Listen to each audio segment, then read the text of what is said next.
mbokk yi yéen ñi nga xam ne yéen a ngi may topp maa ngi ñëw tey jox leen benn secret bu am solo bu jëm ci wàllu diggante yi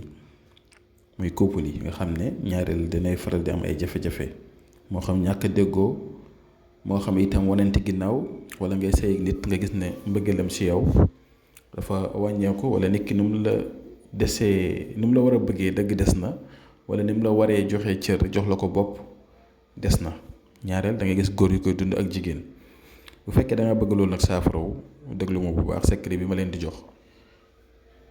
ndax lu am doole la loo xam ne si yàgg naa ko defal ay nit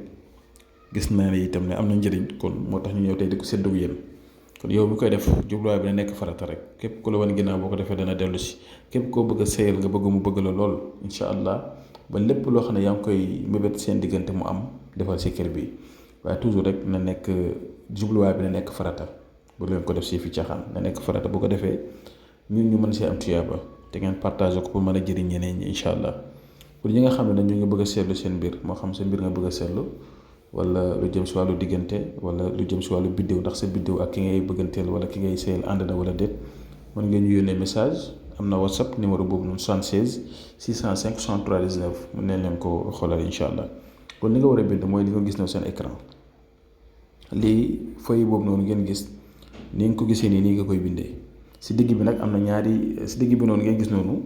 te ma wërale ko ak demi cercle bu noonu foofu nag boo ubbee mu ngi mel ni parenthèse boo ko ubbee ba pare foofu da ngay bind yow mu nga bëgg bind sa tur si kaw ki nga bëgg nga bind turam si suuf tur ak sant yëpp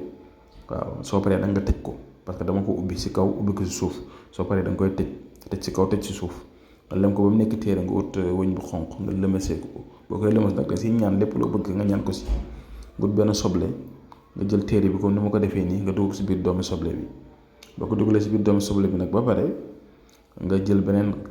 partie bi nga xam ne da nga koo daggoon beneen partie bi nga xam ne moo kii nga dëppaat ko si bu ko defee après nga jël ko suul ko foo xam ne fu ñuy si sën lañ koy wax mooy fi ñuy sànni mbalit wala fu ñuy tur mbalit da nga gas suul ko fa su demee ba commencé nëbb rek da nga gis mbir yu yéeme incha allah waaw ñaareel nag dafa am ay façon soble yoo xam ne si lay gën a gaaw mooy soble boo xam ne garab bi wala fi nga xam ne fa lay meññetee si rey dondu lay doon rey dondu mooy gën a gaaw boo ko amul nag utul soble boo am rek nga def ko kon yal na yàlla barkeel ko barke rek moo am solo lépp lu leen di jox fii te nga xam ne ñu ngi leen ko jox ak yéene jox leen ko itam ak gëm-gëm jox leen ko itam ak xol bu sell na yàlla def si barke te yéen ñi koy def itam bu ngeen si jublu lu baax rek na yàlla barkeel ko ndax loolu lañ ci jublu ku si nekk mën a jëriñu ku si nekk foo mënti nekk ak jafe-jafe boo mënti am ak secret yu leen di mën di jox yàlla suñu borom teg si loxoom mu mën a sotti kon yàlla suñu borom rek mooy sottil yàlla sottil lépp si zaahir ak si baatin ñu ngi koy ñaare yéen nekk ci jafe-jafe itam yàlla génne leen si ñu nekk si ay soxla ak soxla lu mu mënti doon te nekkul mooy yàlla rek yàlla dimbali leen si incha allah kon tey lii laa leen indi loon ñu ngi yem fi ba subaa jàmm incha allah asalaamaaleykum wa rahmatulah wa barakatuhu